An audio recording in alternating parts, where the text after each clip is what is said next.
नाम है कृति। वेलकम और welcome back to my channel. आज हम डिस्कस करने वाले हैं पार्ट 2 ऑफ द सीरीज, जिसमें हम बात कर रहे हैं दिसंबर 2019 में जो यूजीसी नेट का लॉ का पेपर आया था। पार्ट 1 में मैंने 51 क्वेश्चंस डिस्कस किए थे। 100 क्वेश्चंस आते हैं। अगर वो आपने नहीं देखी है तो उसकी लिंक डिस्क्रिप्शन बॉक्स में है, आप उसको देख लीजिए और फिर इस वीडियो को देख सकते हैं। आज हम बात करेंगे 3 सब्जेक्ट वाइज क्वेश्चंस की। सबसे पहले हम डिस्कस करेंगे कमर्शियल लॉज को, then we'll discuss torts and then we'll discuss family laws. Torts पहले डिस्कस कर रहे हैं, सॉरी, कि इन तीनों में से कौन से क्वेश्चंस आए थे और क्या क्या पॉइंट्स इंपॉर्टेंट है। So let's start the video. तो जो हमारा नेक्स्ट पोर्शन है जिसके बारे में हम बात करेंगे वो है law of torts and consumer protection. इस पार्ट में से जो 2019 का दिसंबर का पेपर था उसमें 8 क्वेश्चंस आए थे। तो ये काफ़ी इंपॉर्टेंट टॉपिक है अपने आप में पढ़ने के लिए फॉर यूजीसी नेट लॉ। इसमें लॉ ऑफ टॉर्ट्स आता है, कंज्यूमर प्रोटेक्शन आता है और उसके अलावा कंपटीशन एक्ट भी आता है और मोटर व्हीकल्स एक्ट भी आता है। तो इसमें ये सब चीज़ें हैं, लेकिन उसके कुछ कुछ टॉपिक्स ही आते हैं तो आप उनको देख सकते हैं कि इसमें कौन से टॉपिक्स आपको पढ़ने पड़ेंगे। तो सबसे फर्स्ट क्वेश्चन था वो था special provisions in insurance law required as to compensation in case of hit and run motor accidents.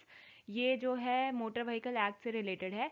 Section 161 of the motor vehicles act 1988 makes special provision for payment of compensation in respect of the death of a grievous hurt to person resulting from hit and run motor accidents. तो देखिए 161 तो सही है। 161 में यही दे रखा है कि special provisions for payment of compensation in case of death और ग्रीवियस हर्ट, और उसके बाद उसमें इंश्योरेंस की भी बात होती है। तो ये असर्शन और रीजनिंग सही है, इसलिए both A and R true and R is correct explanation of A. तो इसका आंसर है सेकंड। फिर हम बात करते हैं कंपटीशन एक्ट की। तो कंपटीशन एक्ट में याद रखिएगा जो सेक्शन 4 है वो अब्यूज ऑफ डोमिनेंट पोजीशन की बात करता है, तो ये बिल्कुल सही है। बाकी आप कंपटीशन एक्ट के बेयर एक्ट के सेक्शंस देख सकते हैं। सेक्शन 9 में क्या दिया है, 6 में क्या दिया है, 8 में क्या दिया है, ताकि स्ट्रेट क्वेश्चन आए तो उसमें आपको फुल मार्क्स मिले। नेक्स्ट है कौन से जो इसमें से डिफेंसेस हैं टॉर्ट में। तो एक्ट ऑफ गॉड एक डिफेंस है, वॉलंटी नॉन फिट इंजूरिया एक डिफेंस है, प्राइवेट डिफेंस भी एक डिफेंस है, लेकिन ट्रस्टी डूस ऑन टॉर्ट एक डिफेंस नहीं है। ट्रस्टी डूस ऑन टॉर्ट का मतलब होता है a person who owes fiduciary duties by a course of conduct that amounts to a wrong. तो जब कोई इंसान ट्रस्टी की तरह एक्ट करता है लेकिन वो ट्रस्टी ना हो तो उसके ऊपर जो भी लाइबिलिटी आती है वो इसके अंदर आती है, ट्रस्टी डू सन टॉर्ट के अंदर। तो ये तो लाइबिलिटी की बात हो रही है, लेकिन हमसे डिफेंसेस पूछा गया है, इसलिए फोर्थ ऑप्शन डिफेंस में नहीं आता। तो इसका आंसर है A, B and C, fourth option. Next, फिर जो ये नेक्स्ट क्वेश्चन है ये रिलेटेड है कंज्यूमर प्रोटेक्शन एक्ट से। कंज्यूमर प्रोटेक्शन एक्ट के अंदर कौन से सेक्शन में क्या क्या दे रखा है। तो जैसे देखिए मैं तो ऐसा करती हूँ कि जो मुझे आता हो वो मैं सबसे पहले ज्वाइन कर लेती हूँ। जैसे मुझे इसमें पता है circuit benches of state commission जो है वो सेक्शन 17B में दे रखा है। तो जिस भी ऑप्शन में ये दे रखा हो कि डी का 1 है, जैसे फर्स्ट ऑप्शन और फोर्थ ऑप्शन, तो सेकंड और थर्ड तो होगा ही नहीं। और फिर बाकी आप देख लीजिए। तो इसका आंसर है फोर्थ, क्योंकि jurisdiction of district forum section 11 में दिया हुआ है, स्टेट कमीशन सेक्शन 16 में दे रखा है और नेशनल कमीशन सेक्शन 20 में दे रखा है। तो इसका ऑप्शन है फोर्थ। फिर नेक्स्ट आता है डैमनम साइन इंजूरिया का क्या मीनिंग होता है। तो ये बहुत इजी है, टॉर्ट का मैक्सिम है। डैमनम साइन इंजूरिया मतलब डैमेज विदाउट इंजरी। साइन का मतलब होता है विदाउट, जैसे साइन को नॉन आपने सुना होगा तो उसका मतलब होता है विदाउट विच नॉट, मतलब कि एसेंशियल, जिसके बिना कुछ भी काम नहीं हो सकता।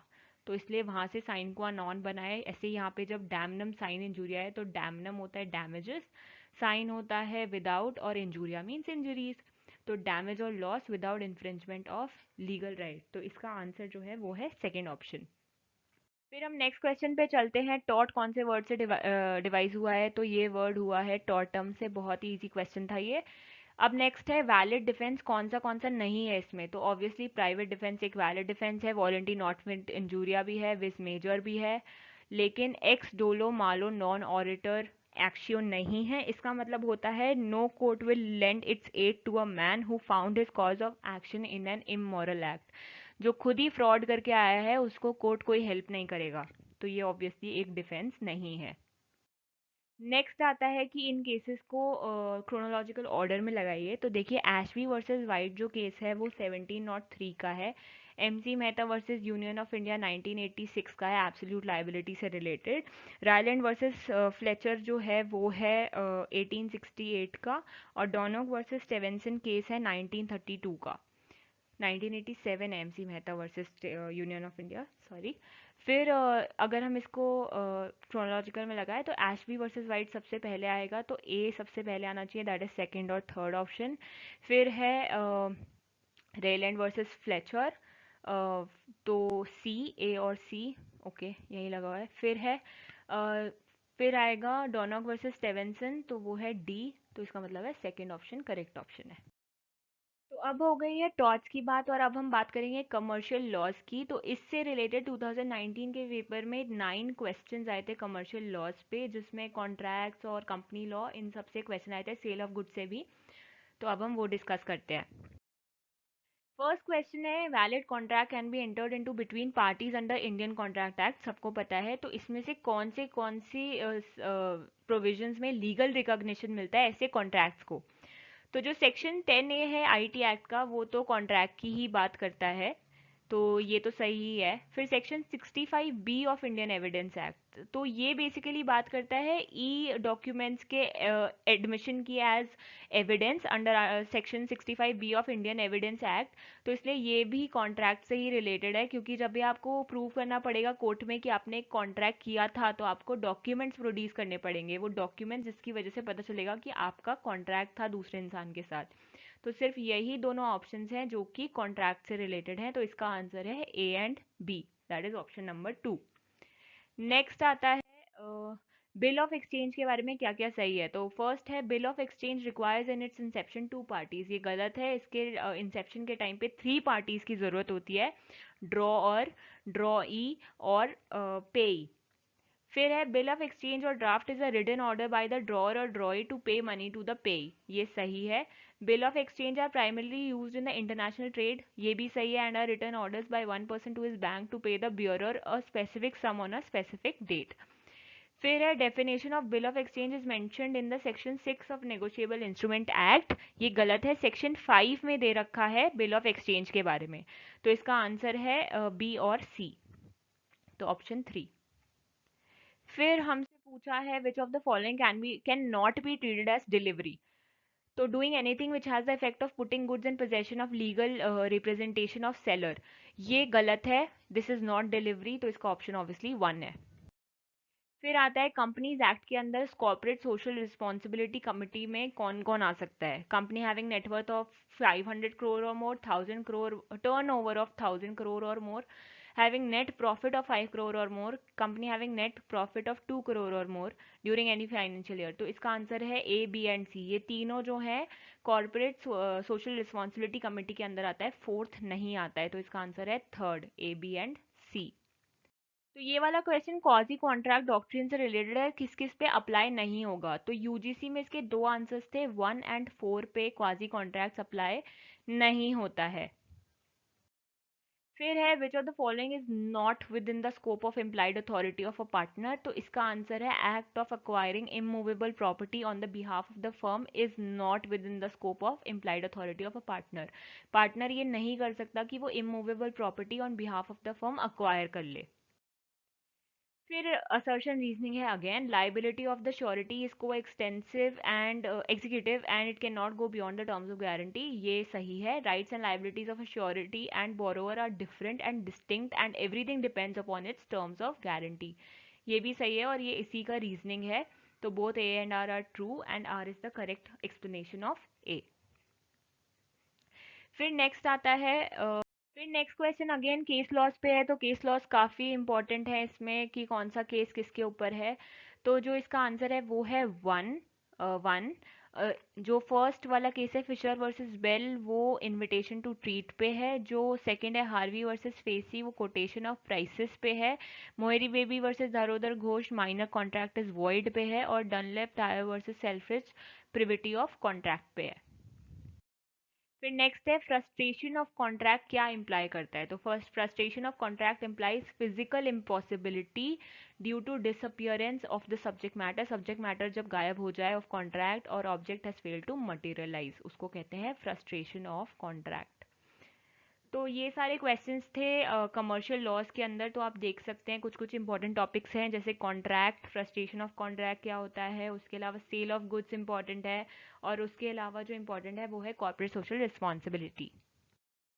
तो अब हम नेक्स्ट बात करने वाले हैं फैमिली लॉज के बारे में। फैमिली लॉज में हमारे बेसिकली 9 क्वेश्चंस हैं जो कि दिसंबर 2019 में आए थे।